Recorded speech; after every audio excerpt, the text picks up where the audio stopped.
Barakallahu fikum. Baik, kita masuk ke sesi tanya jawab. Ana lihat sudah banyak pertanyaan di sini. Ana baca nih.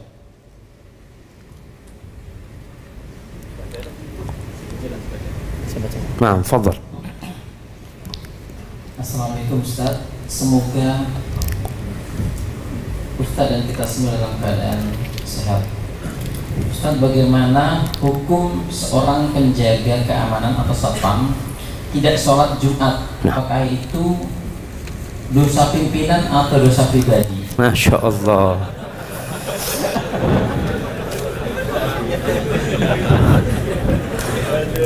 Nah, jadi jamaah, kalau kondisinya memang benar-benar harus dijaga dan harus ada yang menjaga. Kalau tidak dijaga akan terjadi sesuatu yang tidak diinginkan. Maka boleh ketika itu dia tidak sholat Jumat, tapi bergantian dengan temannya. Jangan terus tidak sholat Jumat. Maka tetap harus berusaha untuk tidak selalu meninggalkan sholat Jumat. Katakan kepada atasannya, Ana jangan terus-terusan, gantianlah. Karena kesian anak kadangkala bukan hanya pekerja jamaah, yang kerja di airport itu kadangkala mereka meninggalkan sholat Jumat. Kalau antum terpaksa boleh, kadangkala nggak terpaksa, cuma duduk-duduk doang. Allah mengatakan fattaqullaha mastata'tum, bertakwalah kepada Allah semampu kalian. Dan berkaitan dengan Jumat, kalau dipanggil untuk sholat Jumat tinggalkan semuanya. Tapi kalau memang tadi, kalau Anda tinggalkan akan terjadi perampokan, pencurian, kekacauan terjadi, maka tatkala itu antum boleh menjaga. Tapi dalam penjagaan itu antum terus mengingat Allah Azza wa Jal. Antum lihat kadangkala di Mekah itu imamnya sholat, ada polisi yang jaga, dijagain. Karena pernah terjadi sesuatu yang tidak diinginkan. Maka pada waktu itu jadi uzur dia untuk tidak sholat Jumat. Tapi ingat, tidak selalu. Dan usahakan kalau ada yang non muslim, ada yang kafir, ya biarlah dia yang jagain. Antum gantian sama dia. Antum katakan, Ana ganti antum, gaji Ana hari itu buat antum, full Ana kasih antum semuanya. Nggak apa-apa cuma demi untuk beribadah kepada Allah Azza wa Jalla. Barakallahu fikum. Nah. Selanjutnya ada dua pertanyaan, tapi saya singkat Ustaz. Yang pertama, Ustaz kerja di kantor pajak halal atau haram?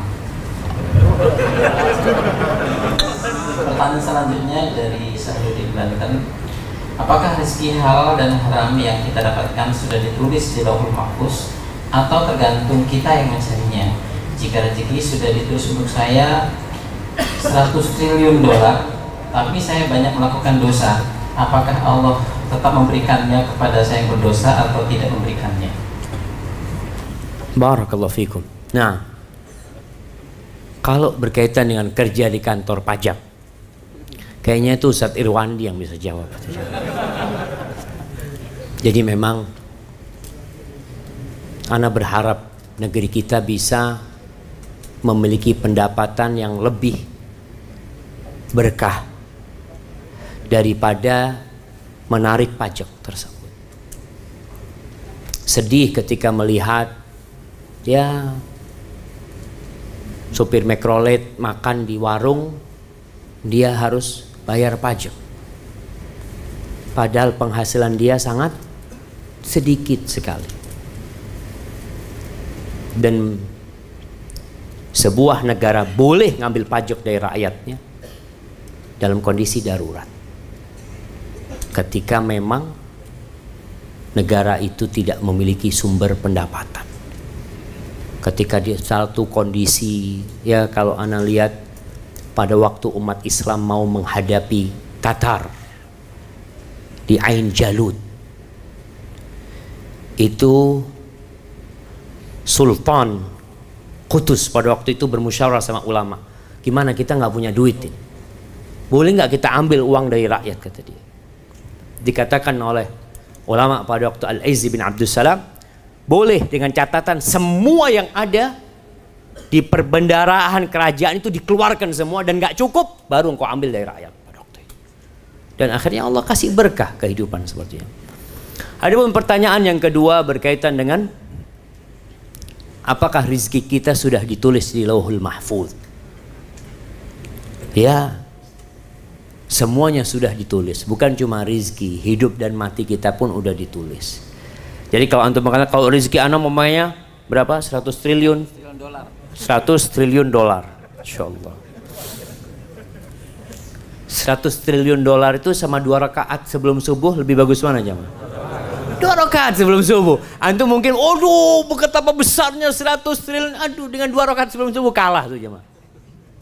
Kalau rezeki antum 100.000 triliun dolar lagi jemaah, udah ditulis di Lauhul Mahfuz, apakah tetap akan sampai kepada antum walaupun antum melakukan dosa? Yang pertama, antum tidak tahu dengan yang ada di Lauhul Mahfuz. Kita nggak tahu. Yang kedua, tugas kita berusaha dan bekerja, memohon kepada Allah Azza wa Jalla.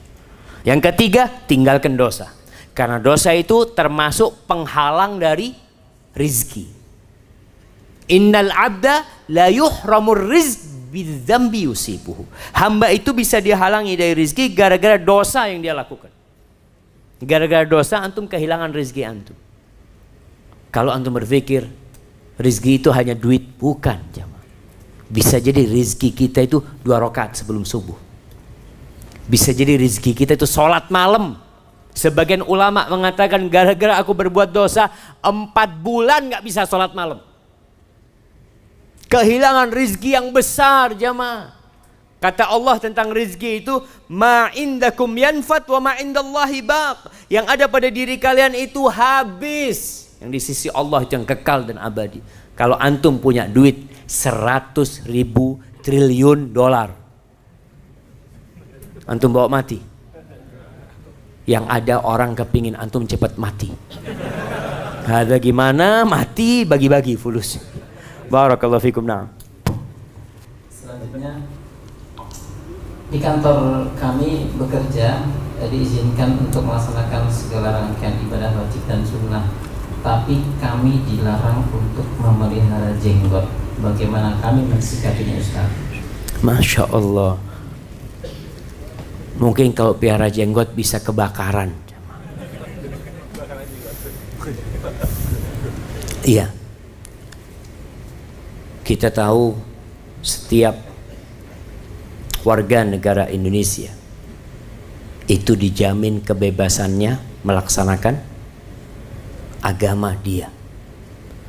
Jadi kalau bicara secara konstitusi, Masya Allah, kenapa dilarang pakai jenggot? Itu ajaran Islam. Semua nabi pakai jenggot, semua nabi. Nabi Isa alaihissalam berjenggot, Nabi Musa berjenggot, Nabi Ibrahim berjenggot, semua nabi berjenggot. Makanya kalau dilihat, ya ini termasuk sesuatu yang perlu kita rubah. Dan ana optimis negeri kita akan menuju ke yang lebih baik. Ya tentunya dengan kita memperbaiki diri kita. Dulu jilbab nggak boleh. Antum kalau baca sejarah tahun 89 bagaimana anak-anak SMA dikeluarkan dari sekolah gara-gara berjilbab. Ada ratusan dikeluarkan dari sekolah. Mereka maksa berjilbab. Yang membuat kita bingung, menteri pendidikannya muslim, presidennya waktu itu muslim, kepala sekolahnya muslim, murid-muridnya muslim, nggak boleh pakai jilbab. Kenapa kok bisa seperti itu? Ya karena dulu banyak yang nggak ngerti Islam. Sekarang alhamdulillah semuanya berubah pelan-pelan untuk menuju kepada kedamaian. Jadi kalau yang larangan berjenggot itu, ya berusaha kita untuk menyampaikan jenggot ini tidak mengganggu, kecuali memang jenggot itu berbahaya. Aduh, bener jamaah. Ini ada teman-teman cerita yang kerja di gas, di apa?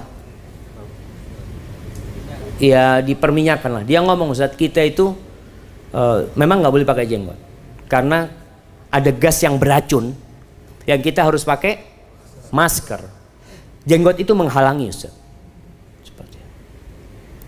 Jadi ada alasan yang benar membahayakan dia pada waktu itu. Tapi kalau enggak, jamaah. Sampai mengatakan, tapi kalau sudah manajer boleh Ustaz pakai jenggot, Ustaz. Karena dia tanda tangan. Kalau nanti waktunya mati, ya waktunya mati, ya nggak apa-apa, kata dia. Seperti itu. Maka kita berusaha, bagi yang masih di tempat-tempat tadi disebutkan dia harus potong jenggot, antum harus punya amalan yang kalau ditimbang nanti pada hari kiamat, itu berada di timbangan kebaikan antum. Jangan cuma cari makan di tempat itu. Kita perlu tatkala melihat kemungkaran itu untuk merubah kemungkaran itu dan tidak membiarkannya, jamaah. Maka antum berdoa dan berusaha, insya Allah lah semuanya akan jadi lebih baik, insya Allah, jamaah. Barakallahu fikum. Selanjutnya, Ustaz, ana dulu bekerja di bank. Sekarang sudah resign, alhamdulillah. Dan semua tabungan ana sekarang ana jadi sebagai modal untuk usaha. Bagaimana hukumnya? Yang kedua, Ustaz, karena seorang pelaut dan sulit melaksanakan sholat Jumat, bagaimana hukumnya jika diganti dengan sholat zuhur? Barakallahu fikum. Nah, berkaitan dengan yang kerja di bank,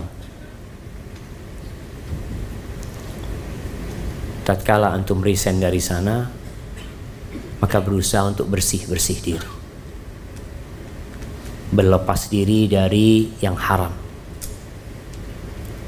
Antum mulai dari nol, cari kerjaan yang halal. Jangan takut. Para sahabat Nabi ketika hijrah itu mulai dari nol. Rumah nggak punya, kendaraan nggak punya. Di mana mereka hidup? Tidur di masjid. Maka antum berusaha untuk bersih-bersih dari hasil yang haram. Yang halal antum jadikan modal, tapi yang haram antum lepaskanlah, antum berikan kepada fakir miskin, kepada siapa. Jadi antum memulai dengan yang baik, dan insya Allah Allah akan bimbing antum. Mungkin akan susah yang biasa naik mobil bagus, yang biasa dihormatin orang, sampai anak ketemu dengan seorang manajer, masya Allah, dia jualan kue, bantuin istrinya. Dan dia katakan, sekarang anak Ustaz bahagia sekali Ustaz dengan yang halal yang Allah berikan kepada kami. Maka berusahalah antum untuk mulai dari nol, bersih-bersih. Yang haram semuanya antum keluarkan dan antum mulai dengan yang halal. Ada pun pertanyaan yang kedua tadi berkaitan dengan seorang pelaut. Seorang pelaut kalau dia musafir memang nggak wajib sholat Jum'ah. Jadi sholat Jumat itu buat orang yang muatin, yang tinggal di tempat tersebut. Kalau antum di kapal laut, ya, di sana antum sebagai musafir, ya selama perjalanan itu antum nggak wajib sholat Jumat, gantikan dengan sholat zuhur. Dan buat para pelaut, buat para pelayar ini jamaah, maka tolong jaga Allah Azza wa Jalla. Karena kadangkala di kapal itu banyak yang nggak sholat, banyak yang minum-minum. Kalau merapat biasanya, ya kenapa banyak tempat maksiat itu di dekat pelabuhan? Karena seperti itu. Banyak orang-orang yang tidak menjaga Allah Azza wa Jalla. Usahakan ketika antum berada di kapal tersebut, antum jadi lentera buat mereka, menerangi teman-teman yang ada di sana. Barakallahu fikum. Selanjutnya, apa Ustaz, bolehkah menggunakan uang syubhat yang didapatkan dari kantor untuk bayar pajak motor misalnya? Yang kedua, Ustaz, bidang kerja apa atau tempat kerja apa saja yang diharamkan dalam Al-Quran? Masya Allah, ini kajian khusus antum. Iya jemaah, berkaitan dengan uang syubhat, ya. Seorang muslim itu berhati-hati. Rasul sallallahu alaihi wasallam mengatakan al-halalu bayyinun wal haramu bayyinun. Yang halal itu udah jelas, yang haram itu udah jelas. Wa bainahuma umurun mushtabihat. Di antara halal haram ini ada yang syubhat, yang kayaknya boleh tapi dari satu sisi kok kayaknya nggak boleh. Apa tugas kita? Yang syubhat itu tinggalkan. Itu lebih selamat buat kita. Adapun kalau bertanya mana yang halal dan mana yang haram, sejatinya yang haram itu terbatas. Jadi yang haram itu terbatas, yang halal tidak terbatas. Jadi yang haram itu sudah disebutkan. Apa yang haram? Riba, judi, nipu. Ya nggak banyak coba. Yang halal banyak. Makanya sebagian orang itu mengatakan cari yang halal aja susah, apalagi yang haram. Cari yang kebalik, cari yang haram susah, apalagi yang halal. Memang dari dulu yang haram itu susah. Dari dulu yang haram susah, yang halal itu mudah. Orang mau mencuri selalu susah, orang mencopet selalu susah, orang mau ngerampok selalu sulit. Tapi orang mau cari yang halal, antum lihat tiap pagi orang naik busway, Masya Allah, rame. Cari apa mereka? Cari yang halal. Ada di dalam satu pencopet, dia cari yang haram, biasanya penuh ketakutan dia. Maka nasihat anak tadi, kita perlu belajar. Ketika antum mau bekerja, antum tanya, konsultasi kepada guru agama, kepada orang yang ngerti agama. Ustadz, kerjaan anak boleh apa enggak? Karena ada sebagian ustadz yang mungkin kerjaan kamu ini ya syubhat, tapi antum banyak sodakoh aja. Gimana banyak sodakoh? Tadi katanya sodakoh dari yang halal. Kalau syubhat di sodakoh kan nggak dapat pahala gitu. Hadza wallahu a'lam bishawab. Selanjutnya, Ustaz, Anda bekerja di sebuah kantor yang lingkungannya karyawannya suka gibah atau membicarakan orang lain, dan Anda bergabung dengan lingkungan seperti itu hingga Anda resign.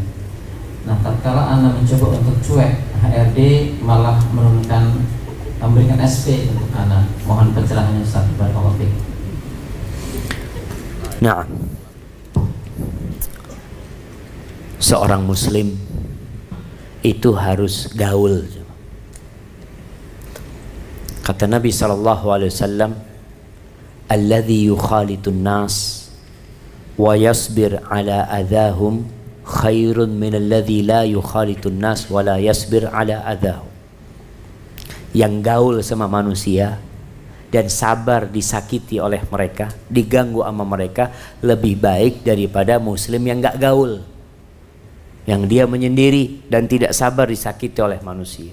Tapi dalam pergaulan kita ada adab-adab dan etika yang harus dijaga. Salah satunya ya jangan ngomongin orang. Kalau ternyata dalam pergaulan itu mereka sibuk gibain orang, di sini tugas seorang muslim menjadi lentera yang menerangi. Antum harus mewarnai mereka. Kadangkala teman-teman ngobrol ini nggak punya bahan yang diobrolkan, nggak ada. Bahan paling mudah untuk diobrolkan apa? Daging manusia, riba, ngomongin orang. Jadi ketika mereka ngomongin orang, antum sampaikan, afwan lah, kita kalau bisa ngomongin yang lain lah. Ustaz, nanti anak dibenci sama teman, biar mereka nggak suka sama antum. Kita itu nggak harus mencari keridhaan manusia. Sampai ada seorang mengatakan, bagaimana dia mengatakan kepada Allah Azza wa Jal, laitaka tarda, laitaka tahlu, wal hayatu mariratun, wa laitaka tarda wal anamu ghidabu. Andai kata engkau manis sama aku ya Allah, kalau hidup ini pahit aku nggak peduli ya Allah.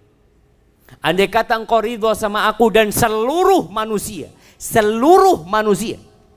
itu benci sama aku nggak peduli sama mereka.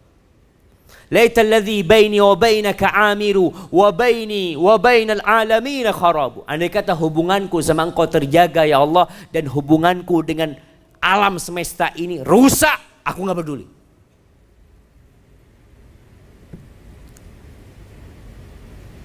Apa kata orang yang mengatakan, ya Allah, kalau cintamu benar ya Allah,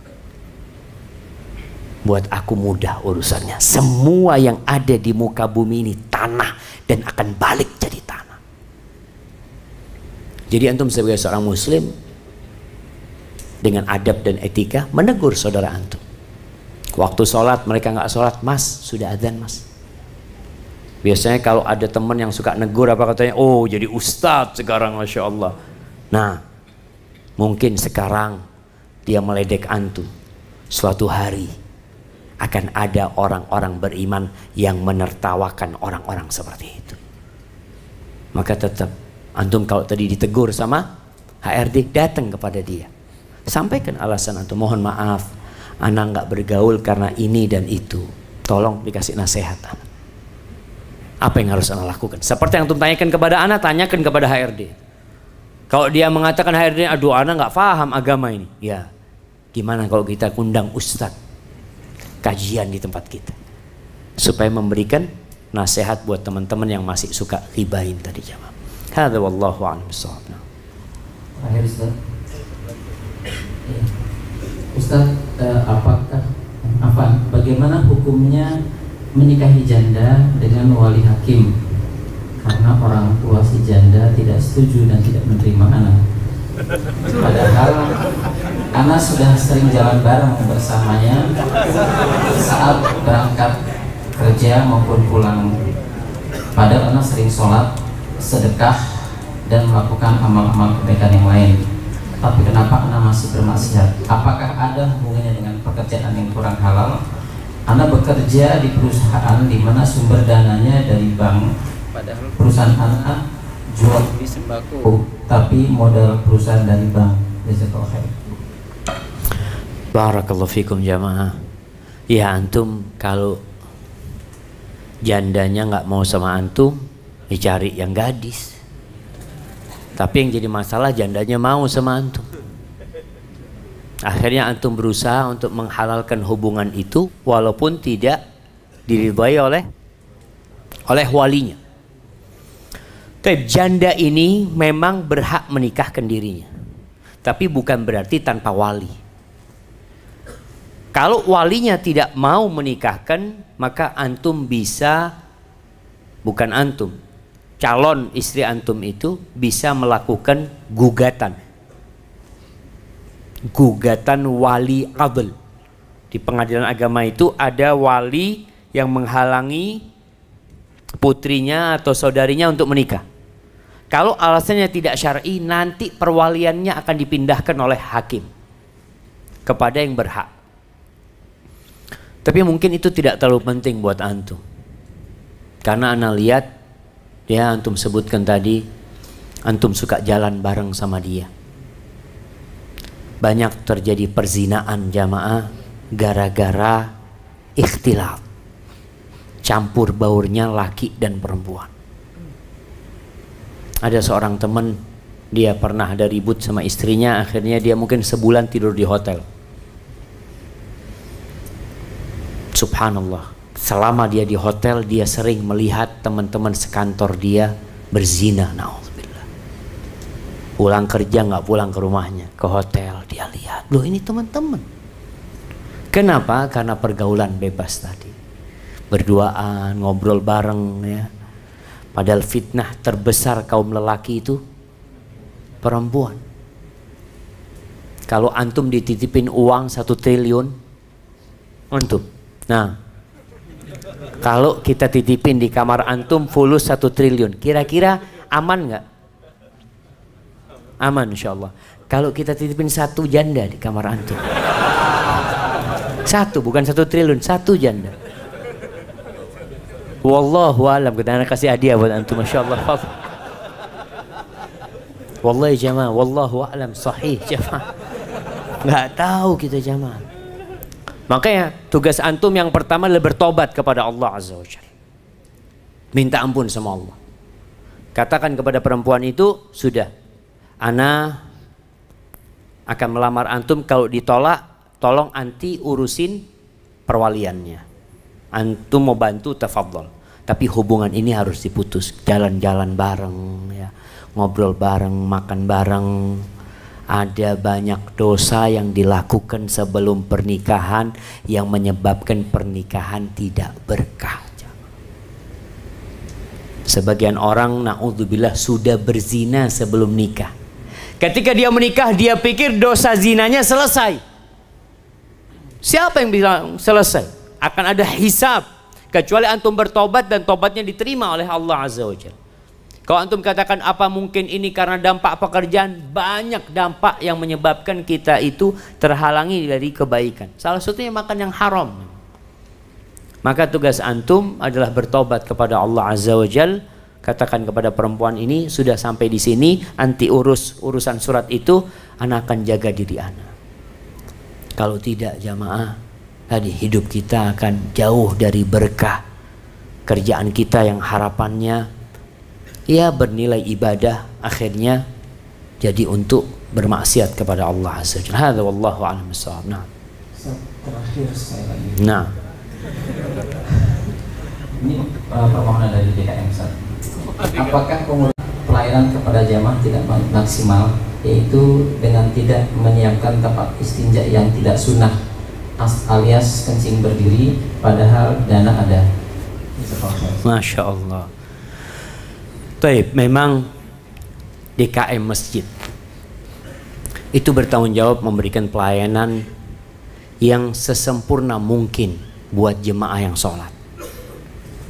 Ketika masjid itu wangi, ketika masjid itu nyaman, ketika DKM itu Masya Allah karpetnya dibelikan yang empuk, insya Allah setiap orang yang sholat dia akan dapat pahala.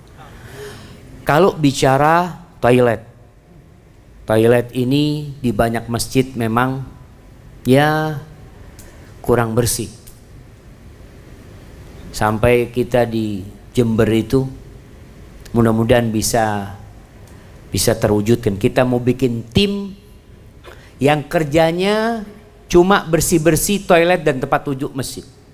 Kita akan kirim tuh, bersih-bersih itu aja. Kalau masjidnya kadang-kala bersih, toiletnya yang nggak bersih. Adapun berkaitan dengan tadi istinja, kembali kepada hukum, kencing berdiri ini boleh apa tidak? Boleh apa tidak? Ada yang bilang boleh, ada yang bilang tidak. Jadi masalahnya memang ada khilaf di antara para ulama. Rasul SAW pernah kencing berdiri, tapi kebiasaan beliau kencingnya duduk SAW. Tapi bukan berarti kencing berdiri bid'ah. Itu bid'ah kencing berdiri, enggak. Yang sunnah artinya yang lebih sering Nabi SAW adalah duduk. Tapi kencing berdiri diperbolehkan, tidak dianjurkan. Kalau pihak masjid bisa memberikan tempat kencing yang lebih tertutup jamaah, bukan cuma masalah berdirinya. Kalau berdiri tadi Anda sampaikan ada khilaf di antara para ulama. Masalahnya itu tertutup. Kadangkala orang kencing itu sambil ngobrol dilihat. Astagfirullahaladzim. Yang ini dosa. Ini yang dosa. Artinya kita menyiapkan tempat kencing yang menyebabkan aurat terlihat. Maka usahakan lebih tertutup lah. Lebih tertutup. Pihak masjid, ya tadi apalagi kalau dananya ada, bisa memberikan kenyamanan kepada jamaah, ya insya Allah itu akan lebih mulia jamaah. Dan fulus bukan fulus antum juga jamaah. Fulusnya umat gitu jamaah. Berikan pelayanan yang terbaik ya di mana-mana lah, di masjid, di bagian toiletnya. Kemudian masjid ini ada satu hal yang buat anak agak bersedih.